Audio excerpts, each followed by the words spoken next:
Celeste, please call the roll. Case, Here. Reddish, Evans, Kasserag, Here. Leidig, Present. Reed, Here. Slivka, Here. Stevenson, Here. Stocking. Here. Quorum. Okay, do your motion on approval of minutes? I'd like to make a motion we approve tonight's agenda. Second.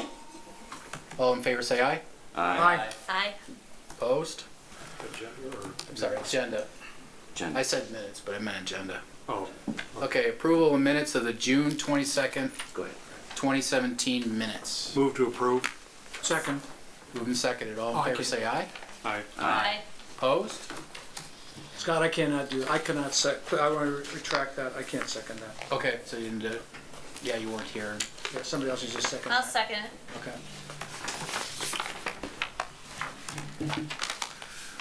Okay, so we have one item on the agenda tonight is the site plan review. It's for Riverbank Crossing. The applicant is requesting a final plan unit development plan approval of 40 unit townhome development. Previously, plan unit development approval occurred on this site for Riverbank of Geneva on February 16th, 2016 under ordinance number 2016-10. Location is immediately south and west of 1512 South Batavia Avenue. The applicant is Rick Zirk of Taylor Morrison. I don't believe there's anybody here from the public, so I will dispense from reading the transcript that we have to go through as far as the procedure, but I will swear everybody in that's going to give testimony. Yes? This is 2017. Is it 17 or 16? 16. Okay. Yeah. Sorry. Yes, that had an error on it. Yeah, you're Okay. correct. Yeah, it had to be 16. You're corrected. Okay. One has it. Actually, Scott, it's not a public hearing, so we don't need to Right. read anything. We don't have to read anything or swear anything? Okay, very good. So I guess we'll hear from the applicant. No swearing. No swear. Drop in the condition. Good evening. My name is Rick Zirk. I'm here on behalf of Taylor Morrison Homes. With me is Bob Mine and Kurt Wick, both our VP of Marketing and Sales and our Director of Construction. We're here today to request approval of final plat documents, revised final plat documents for the Riverbank Crossing project that, as you said, was approved about a year ago. I read the staff report, and honestly, Paul took most of my thunder. Most of the good information I had to lay out was in the staff report, but Paul, is this the... No. The mouse, it's underneath the keyboard. Oh, Then you tricky here. you can just either page down. Keys or... Yeah. Arrow keys too? Okay, I'll be brief on a lot of the stuff because I see you have a very thorough report and it's pretty warm, and I saw him give you the look already of keep this moving, pal. But this is a site that has been previously approved. For general purposes, it's west of Route 31, north of Fabian, south of the railroad tracks, and east of Randall Road.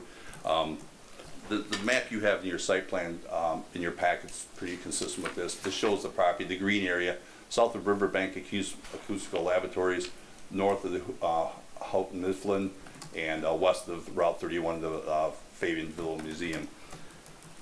The property, as you've seen, has obviously been maintained very well. It's been mowed. It's a nice green area. It's part of the open space between the two industrial buildings. But what I was asked to do is provide a bit of history of how we got here and specifically what we're asking for, because this is a little bit different process because it's a product that had gone so far through the process. As indicated before, David Weekly Homes had purchased this or had this property in a contract, took this project a long way down the road to turn around, and they had gone through the steps of preliminary plat and preliminary engineering approval. Final plat was prepared. Final plat was fully approved. EPA permits were applied for. This was ready to go. The developer chose not to close on the property at that time, and therefore the final plat that was approved by you folks never made it to the point of being recorded. So the documents were all there. The preliminary plat ran with the land. Everything was in place. It just didn't get across the finish line. We came to revive the project and pick it up. Part of our obligation was to create new documents. We couldn't use the weekly documents. Those were their proprietary documents. Since the plat hadn't been recorded, we had to go back through the process, and we created a new final plat that you will see is nearly identical to the plat that they provided, a final engineering that is substantially the same as their final engineering.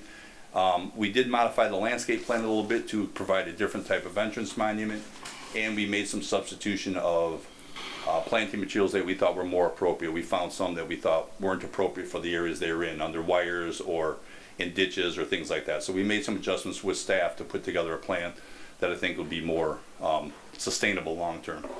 So we have developed all the final documents. So what we're here this evening just requesting is your approval of these documents as a substitute, if you will, for the documents that were previously approved. Really nothing more, nothing less. The site plan, as you see, is exactly the same configuration as the original plan. I'm not sure which side to do here, but basically the access point at Route 31 is the same. Detention location is the same. Access to the Riverbank property is at the same location. And just to touch back, this project, once complete, will provide access to the non-residential component of the Hack and Dolls property for that non-residential area. The residential area will still access from Route 31, but all that commercial traffic will now not be accessing through that residential access point.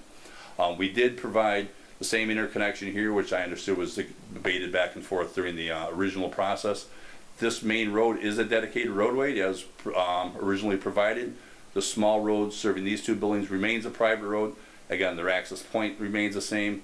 This area is the same underground stormwater management facility that was provided in the weekly plan, and the two areas, reflective areas, whatever you would want to call them, are here. Again, the landscape plan's slightly different, but it meets all the city standards for diversity of product, the different types of products that are required. So the plan is consistent with what was provided before, and we're not looking for any deviations from any of your codes or any of your requirements for landscaping.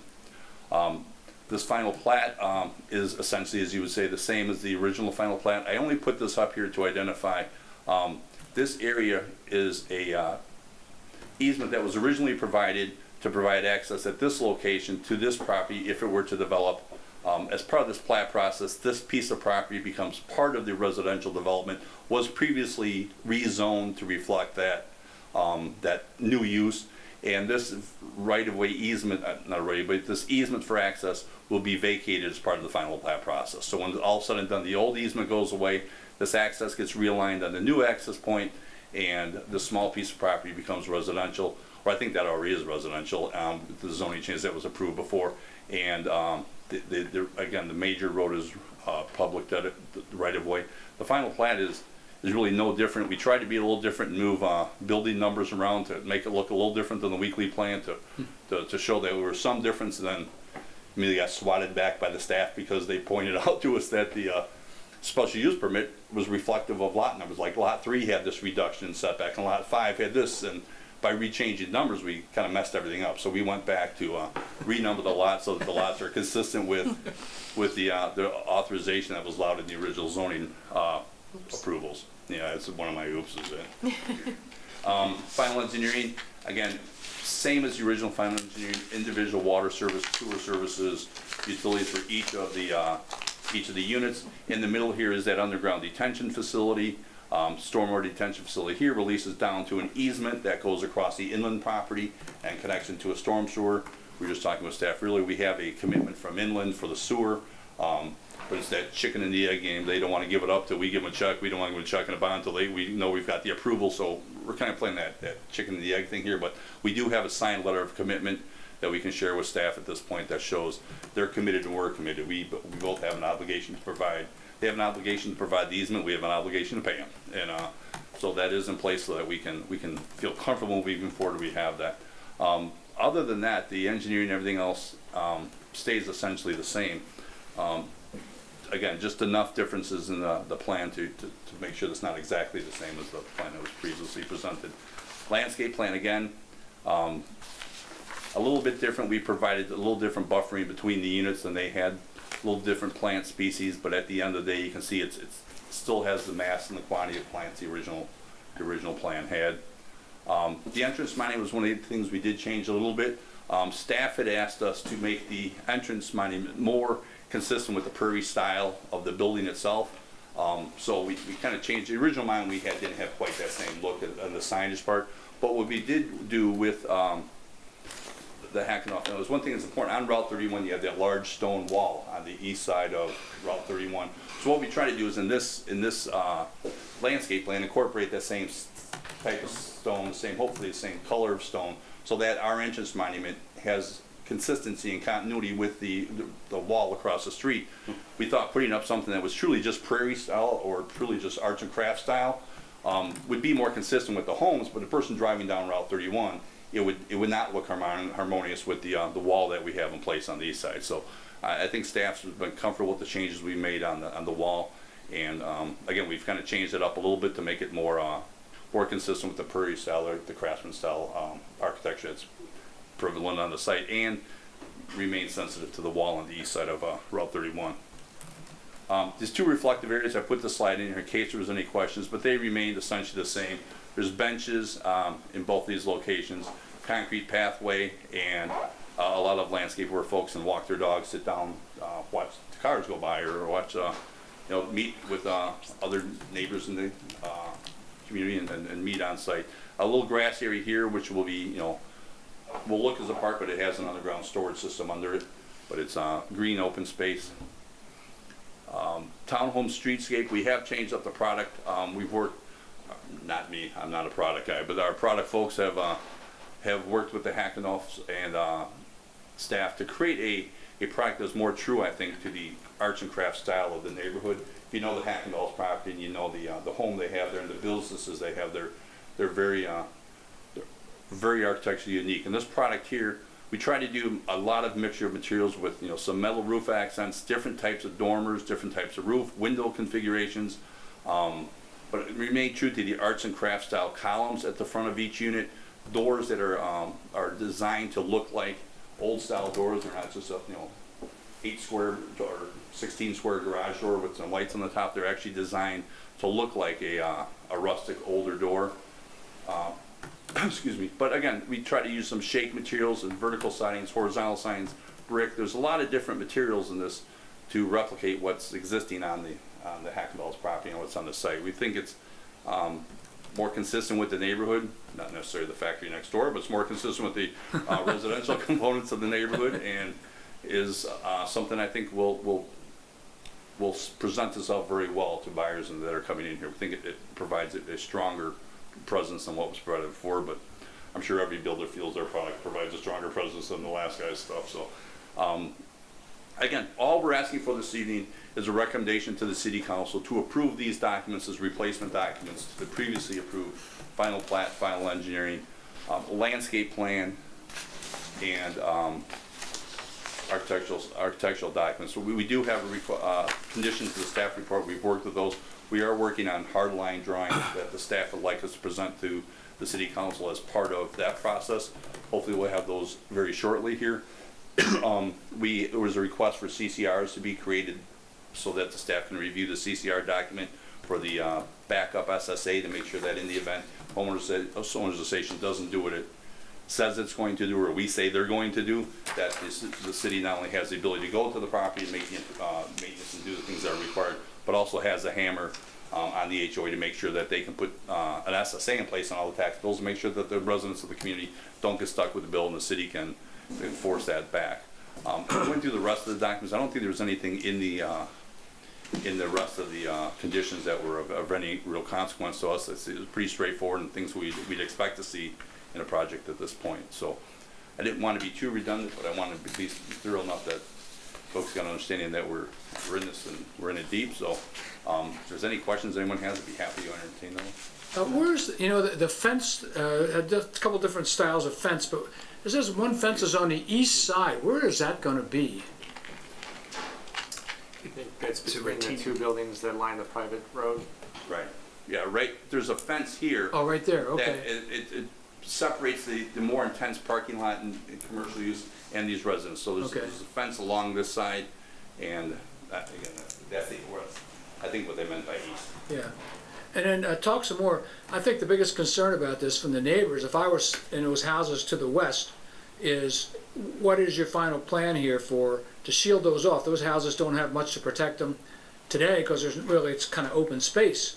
Now we're going to have houses in there. What's going to go along that lot line on the west side? Let me see if I can get to the final landscape plan. Along this landscape, so Yeah. you can see along here, there's a lot of, and the other landscape plan is a little far more detailed, but there's a lot of trees and barrier here that provides a transition between the rear yards of these homes and the rear yards of the other homes. Granted, these are a little bit more intensely used because they're multi-family buildings, there's multiple backyards backing out to what's an existing single-family lot. Right. So I understand that pressure, Yeah. but really is these shouldn't be used where you have a lot of use in the backyard. You have patio use, they'll get that, but you're not gonna have swing sets, you're not gonna have those types of uses you have in a typical single-family. But again, there is a significant buffer of vegetation between the two to keep some privacy between the uses. How much, you know, how, I don't know how you measure how big, you know, how developed those specimens will be when they go in. It has it on the In plan. the landscape Okay. plan, I'm not Yeah. an landscape person, but they're identified by size. By size, okay. Yeah. We have minimum planting requirements that require a minimum of 6 feet in height and a 2.5-inch caliper when it's They planted. go in? Okay. Yeah, so you'll have a visual screen of at least 6 feet in height and along that yard. So that'll be, even on day one, you'll get you'll get an okay screen. And there's a lot of evergreens in there, spruces and things that, like David said, are gonna be 6 feet or so to branch out, you know, whatever that is wide, 4 feet wide or so. Okay. And then across the top, on the north side, that's all heavily wooded anyway. Right, and you So see that way it there's, doesn't need anything. there's some there, but we do have a lot of the same privacy insulation Okay. up there. You can have a heavily wooded area, but wintertime leaves fall, you see through, so the same buffering characteristics apply at the north that were applied at the south. And then we have, you know, buffering at the south, but that's more protecting us against them Right. than from protecting them from us. Yeah, that's a different issue, right? Again, you see over on the east side where that fence is, there's landscaping along that fence too to break Yeah. up, See that? bust up the harsh look of the fence. So when you look there, it's more green than it is solid fence. Great, thank you. Thank you. I have a question. Brett. I saw in the original one, they had to get an IDOT, I think, approval for the entrance and exits or into the road. Now that Capana, and I know that's not our city, is that gonna need to be re-reviewed and coordinated somehow? I mean, it could Would it easily, affect this project? Is that what you mean? well, there'll be a lot more traffic going up and down 31 if both projects would go through, right? Yeah, we've worked with IDOT, and we're to the point, again, just like the chicken, the egg, the IDOT has prepared, our engineer, Sumcon's been working with the IDOT. IDOT's prepared to issue the permit as soon as we give them a check and we give them a bond. And the difficulty we have as a company, it's difficult for us to generate a bond and hand somebody a bond to guarantee an improvement until we close on the property and own the property. So we're comfortable we're in a position, I mean, nothing would be worse for us than close on a property, own a property, then you can't get on the property. So from our perspective, it's been one of those heightened concerns for us too. We don't want to close on it and wait 6 months to get an IDOT permit or not get the IDOT permit. So not only are we comfortable we're going to get the permit and it's going to be issued, we're comfortable it's going to happen and do, you know, very quickly as soon as we can bring them a bond. Relatively quickly in IDOT terms is probably different than relatively quickly in our terms. We'll give them a bond and then somebody will go into a trance and, you know, whatever, something will come out at the end of the day. But we're confident it'll happen. It's just going to be a matter of timing. And they haven't raised any concerns for additional traffic. And I think one of the things you'll see in the conditions was, I think it's a staff condition as well, since all that non-residential traffic is going to be accessing here, to make sure there's not delays going out this way on Route 31, there's a condition in the what was in the conditions, Paul, or where it was, but it was a condition that non-residential traffic or non-car traffic leaving this area, when it comes out, there has to turn right and go south. It can't go north, which would do two things: and make the left movement a lot more difficult to make, and secondly, they get out there and then try to get up to speed going north. I think staff's push that to the south to Fabian and on the more arterial roads rather than pushing that whatever truck traffic there may be. Even though that, I don't think that prohibition exists today. So my question was more about coordinating that with the larger development of Campana that might be coming through. I mean, I know that's probably a couple years away. Well, right, theirs is only proposed right now. Yeah. So, I mean, obviously, I think DOT is gonna deal with what is approved before they permit, so Okay. it could be down the road, but. Okay. I think this site already has the development rights secured for 40 townhomes. This is kind of a code compliance check where Campana is not in that same stage yet. Okay. They still have to secure the rights for apartment buildings on that site. So there's no guarantee that gets approved or that traffic is coming. Where in this case that's already been approved, and it's really approving the improvements and the right turn dedication into this site that IDOT And is moreover, required from what we IDOT. generally find is when we come to IDOT, we show them our plan and we're required to make improvements that are proportionate to the impact we're having on the project. Our impact, whether Campana happens or not, is the same. The level of improvement we typically make would be the same. If Campana comes in and multiplies that or compounds that, those are improvements that would probably be pushed on Campana, though IDOT would look at that globally and say, well, we've got this townhome development out here, that's got an impact, so when you do your, traffic impact analysis, take into consideration everything that was there, and you're gonna have to take in consideration this 40 townhome units. And if there's an offsite, extended improvement they would have to make as part of that, that would be IDOT's push at that time, based on what's known to be there, as David said. Thank you. Yeah, Fred. Did I hear you say that, and maybe David could enlighten me, the exit onto South Batavia Avenue, did I hear you say that's right turn only? No. No, okay. Well, sort of. No, but not for cars. For people that live here and people in cars, it's a full access point. Okay. But for truck traffic, that may be at the Riverbank acoustical app, if Okay. that accesses, that can only turn right. Okay, So truck traffic has to go to Fabian, not towards town, and all other vehicle traffic can go both directions. okay, all right. That's that, Paul, Dave, that's your understanding as well, correct? I was thinking you at least have to turn left going out of the industrial drive. Yeah, that you can't go up to Meadows and Right. through the residential. But I don't neighborhood. know All that has you to have- exit Okay. 231. I don't know that once it hit 31, it had to go south. Okay, that Correct. was the impression I had, was that the truck traffic would have, I It- think Fred understood that as well, that. It might be a better way, you might be faster to go that way, but our understanding was just limiting the on-site. Okay, we can make sure that that's clearly noted, that those trucks are left turn only movement, but I think Fred and I both were, on The this. agenda that was posted indicates that. Yeah, I read that. I think from agenda indicates that. 2016. Yeah, somewhere it was indicated that truck traffic. In the condition, Yeah, no, I saw it.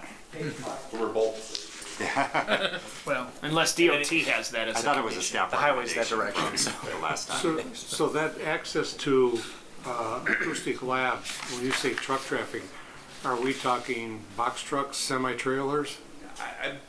Fred may know, but I don't believe there's much truck traffic. Too south out of Batavia. the labs. Meaning, What I've seen, said when I've that been there there's was reading UPS trucks mostly. on number, Besides the normal it's bags G. and mail trucks and things like that, maybe 1 or 2 a week, larger trucks. So is there, when you go into the property off of the residential street, does that dead end at the building?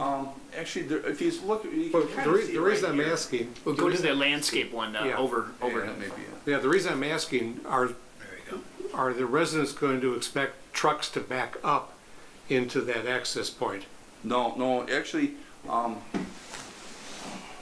which one shows? The other one was your site plan. This yeah. one, this one kind of shows. It's it. pretty close, yeah. The access points into this area here, or in this area, then this is parking around the building, so. Oh, so the trucks could go straight through? They go straight through into the parking lot. Right now, Oh, all the okay. truck traffic enters off of this location, off of Route 31, and goes kind of around their house to the buildings in the parking area in the Right, back. right. This just allows them to come through at this location, and essentially you could, not have this interconnection, so this will only be residential traffic to their homes, Right, and then all this non-residential traffic will access this through there, which will give us a much better access onto Route 31 than whatever trucks are trying to access off the residential driveway.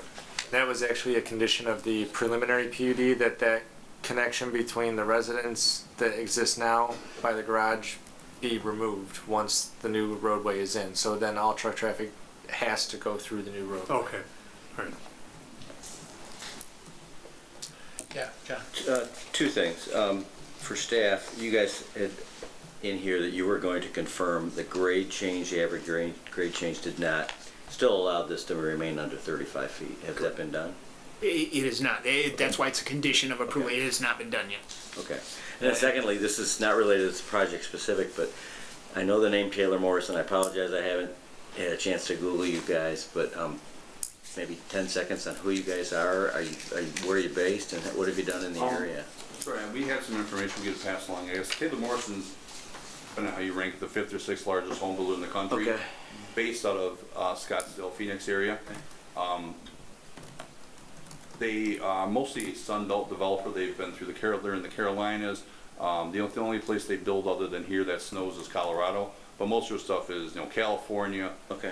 Colorado, a lot in Florida, the Carolinas. And we were originally part of Reland Homes, if you go way back in the day. Sure. Reland Homes was purchased by a company called Orleans Homes prior to the crash.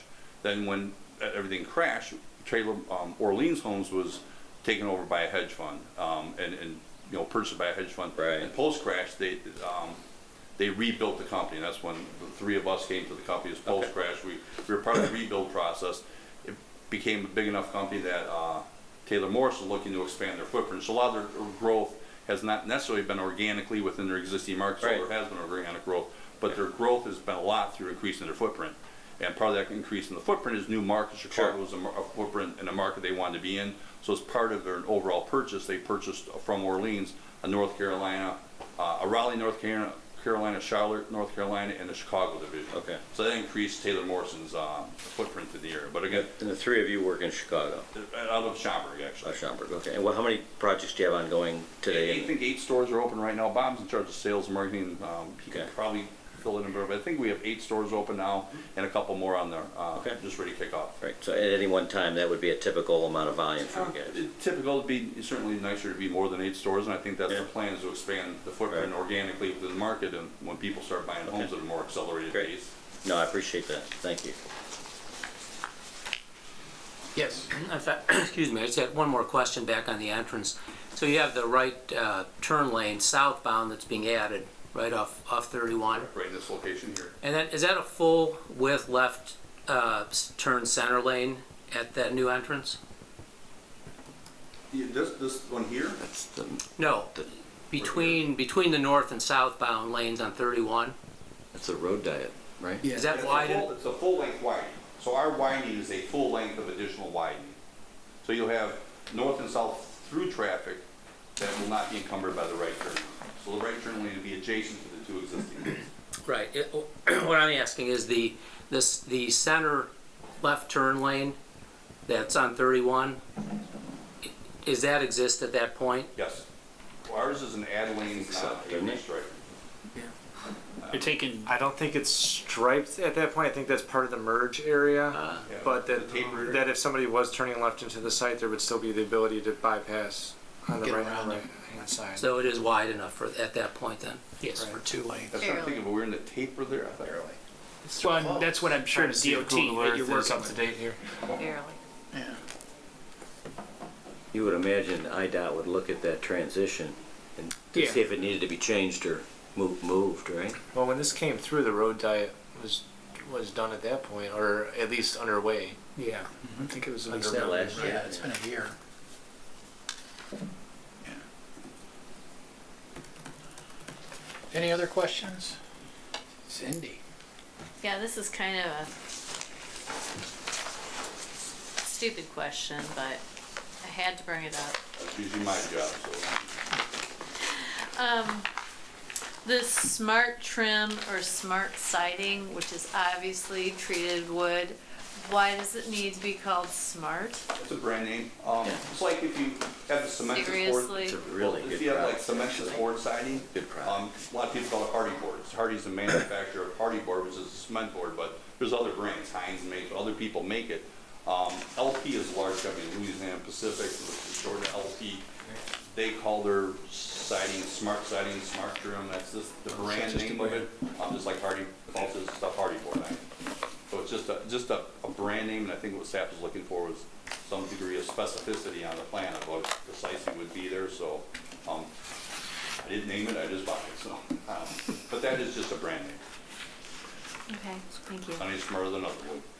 That's kind of what I thought. It's a lot easier to install than Hardy, I understand, because you don't need special tools.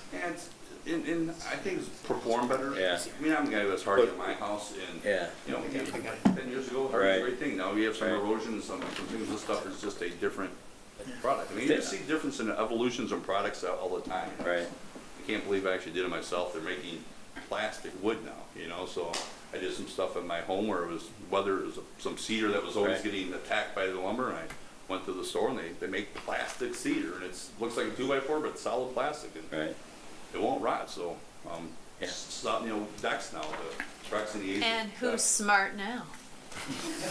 I mean, I'll just stick around, I'll prove it. I can just confirm Commissioner Slifka's question. I pulled it up on Google Earth, and there's not an arrow there, but that's where the taper is striped wide enough where you could pull into there and have a protected left turn into the site. Thanks. Maybe you couldn't stack too many cars, but with 40 units, you're probably gonna have one or two at any one Yeah, time going there's in. looks like there's room for that. I just had one question. Is there anything materially different on your underground drainage basin from the original set of plans? Not at all.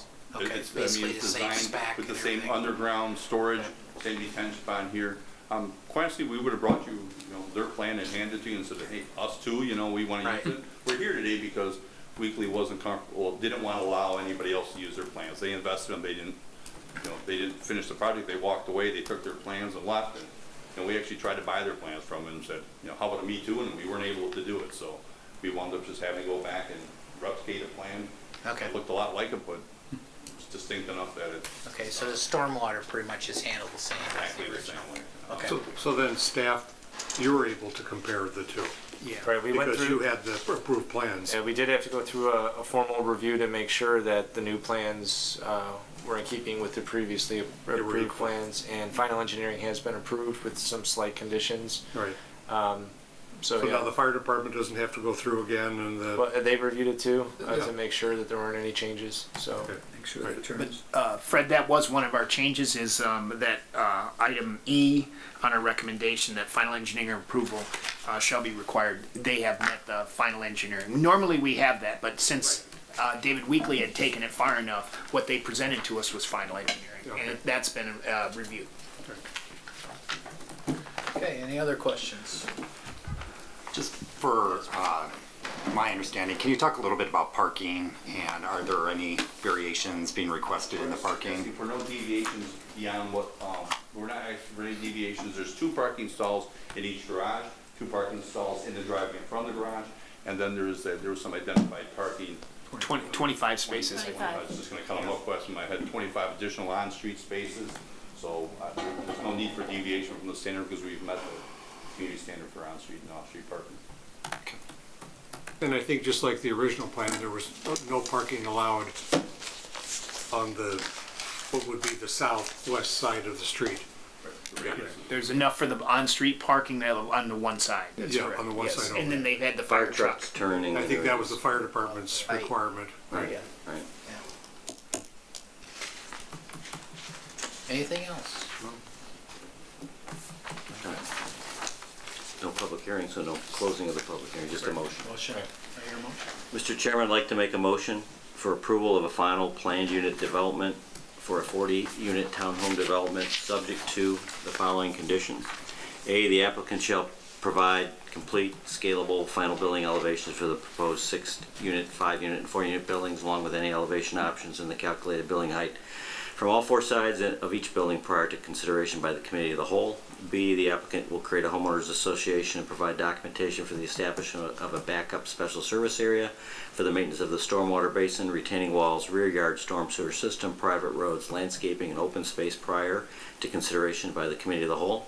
C, prior to final engineering approval, applicant shall secure a 20-foot wide easement for public utilities and drainage from the property owners immediately south of the Riverbank crossing property. D, prior to permit issuance by the city, the applicant shall secure approval from the Illinois Department of Transportation for their access to South Batavia Avenue. E, the private roadway currently servicing Riverbank Laboratory shall be discontinued upon completion and acceptance of the public right-of-way. F, all truck traffic entering and exiting the industrial property shall be required to exit onto South Batavia Avenue. G, the applicant shall make a cash contribution to the Geneva School District in the amount of $54,130.26, and H, the applicant shall make a cash contribution to the Geneva Park District in the amount of $168,498. Very good. Second. Moved and seconded. Celeste? Case, Aye. Kasserag, Aye. Leidig, Aye. Mead, Aye. Slivka, Aye. Stevens, Aye. Stocking. Aye. Motion carries. All right, very good. Thank Thanks, you very guys. much. Thanks for your Appreciate your presentation. time this warm evening. August 14th is the day that we currently have this scheduled. If we meet everything else, which we talked about before, was like about a week before that, getting everything in. Yeah, Or earlier than that, so we could check it. Yeah, and that's, we discussed trying to get that stuff by weeks on early next Okay. week. And again, you heard the conditions that south on Batavia Parkway is where we picked up on that. Yeah. Right, right. Thank you. All right, thank you. Thank you. Good luck. Look forward to it. If you don't mind, we'll sneak out here. Oh, no, it's perfectly all right. Thank you. Thank you, gentlemen. Bet. All right. Other business? Yeah, let you know what's coming down the pipe. August 10th, today we sent out about 100 envelopes or notices to surrounding property owners, and this is going to be a concept plan on what was Marquette. There's a townhome project by MI Homes. Right. MI Homes is proposing, is it 10 buildings? They're 3-story townhomes? I think it's 10 buildings, 41 units Okay. for the Citron property. Sounds like a, Do they know Couple what's use for the in property. in the ground? They do. I think they're coming to the Plan Commission for a concept review because they want to hear from the commission and hear from the community how they feel about the product before they invest some serious dollars in further investigation on the environmental issues on the site. But the library already knows what's in the ground. They might, but we don't. I suspect whatever's there is, mitigated. I mean, the reports that we had with the Marquette project seem to indicate that it would be something you could It's a short-term issue. haul away. So that project's coming August 10th, and they are taking the initiative to notify the surrounding property owners for a concept review, which is not a requirement, but I think is to their benefit to get the input of the community. Did you say there was a date for that? August 10th. Yeah, Do our we next expect a big scheduled turnout for that then? I won't be here, but I will A get you big my turnout for comments. that? I I'll be think at the so. Bear game. Yeah. I think so. We don't know, but they talked about townhomes as townhomes, but so we'll see. Other than that, we tentatively would schedule the following after August 10th, August 24th, is for the First Street townhomes that you guys did the concept yeah, review yeah, on. yeah.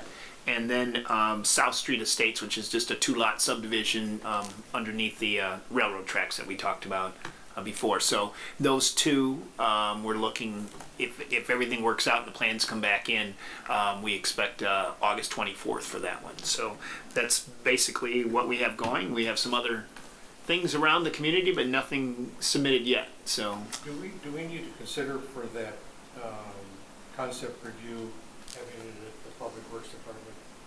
I'm sure you're gonna get a lot of people from that. yeah, I don't know. I I don't know if think they'll be as incensed on it. the notice already says City Hall. So. And I don't know that, I think there'll be a lot of interest, but there won't be a lot of angst yet. I think for those that were objecting to the scale and mass and the apartments of Marquette, I think they'll view this as a win. There's obviously other things to consider with the project other than that, and I think that's what they're seeking your input on. What's going to go on with 7th Street? So, I actually just uploaded it to the website. Oh, good. I was just gonna ask I that. have the PC dias. So I don't know, maybe we should conclude the meeting and then I can show you guys that because it's not on the agenda, but it's just it's on the public website now. The development projects map. 7th Street is shown as extending south from Peyton to Hamilton because they would take Hamilton Street through then to 7th, but not extending all the way to State Street. So there's kind of a loop through the site with the new street. Are and they then the receptive to townhomes. extending it to state? the project doesn't support it. Right. So the bike path though would extend from Peyton all the way down to State. Does, well, I guess we can get into this when we're done, so. Yeah. Can you just, what's the scale that we're talking about here? You said townhouses. So similar to a Park Place product or a 7th Okay. Street townhomes, you know, the rear load units, Yeah. 3 stories, How many? 41. 41 units. In 10 buildings, so about four buildings. You know, there's, I think, a 3 and a 41 5. living units versus 250 initially proposed Right. by Marquette. And that, some challenges too. They have a lot of costs, Right. you know, on the site, cleanup, we talked about, other things having to do on the site, so we'll see how this works through. Is there enough? Yeah, and that library thinks they're gonna get built, huh? To justify it? I mean, they haven't applied yet, but they've been doing their due diligence and planning work. So And they're not being very neighborly, are they? I guess I've heard the exact opposite, that they've done a lot of community outreach. And They haven't shared what they found in the ground. Oh, you're talking about for the Citron Yes. property? I don't know the agreement that they had with that. Yeah. Who knows, they may have been at I some. find that hard to swallow. Yeah, Ron. So, what's the extent, okay, 10 buildings, 41 units. What's the extent of the utilization of the property that was there that they were considering for the previous development? Is it that whole property? Is it just part of that property? What are they? It doesn't include the Burgess building. Norton building now? Does not or does? It does not include that. The rest of it is pretty much included, except right? there's a sliver of Burgess Norton right away on the rail. It doesn't include that, and it doesn't include the office building that was there. It includes that parking lot in the northeast and all the other parcels down to State Street. Wow. Oh, yeah. So it's interesting they can make enough money on that scale of a project versus what Marquette was trying to do to make, Correct. That's a question for them. Yes. yeah, it's interesting. Oh, but then they might not have the issue with the soil. Well, I think that's still there, but I think where they're reducing costs is Just to clean it up. not doing the 7th Street extension all the way to State and having to redesign that intersection. I think that was a few $1 million cost right there, Right. just for that intersection improvement. So Underground. Yeah. So. Interesting to see. Okay. Yeah, All right. very interesting. Very good. Move to adjourn. did I? Second. I have just a question. I'm sorry I wasn't here for your, for the last 2 meetings, but what's going on with these tiny homes, and where are we in terms of creating something in Geneva to accommodate or to kind of think about? You What like- if we get tiny homes starting to show up here? We have had some inquiries about them, and you know, we don't have anything that would prohibit them as long as you're meeting current building and fire codes. We don't have a minimum home size requirement, Okay. but we haven't had any that actually have come through for permit. I believe there's one that's being proposed in St. Charles now. Okay. So it is an interesting movement. My wife and I are always watching those shows, and Oh, yeah, sure. you know, I think it's a really interesting hobby. I don't know that I personally would want to commit to that with 3 kids, but yeah, it's definitely an interesting trend to follow. I think what you have here is land values are so high that it doesn't make as much sense to do it in a community like this, because you're not really saving as you might elsewhere. Well, what if they just want to wheel one up and put it up? Well, that we don't allow. Are there any restrictions on that? Modular homes? Yeah, we don't allow mobile homes. Okay, so that in that case, if they were looking at it, they would be considered a modular home. Right. Or mobile home. So we don't. And then we get back into, as long as you're meeting the technical requirements, you're fine. Is that the one in St. Charles that was going to be like a container or something like that? Or was that old news? Was that a year or 2 ago? I think that was a year or 2 ago, Okay. but that has been a trend too, to buy the kind of intermodal shipping containers, Yeah. and 1 or 2 of those and Carve out stack some those, windows. and and it can be done. Wouldn't look good. But yeah. Won't float away. Yeah. All right, so yeah, so we got our, all right, that's it. You did. Thank you.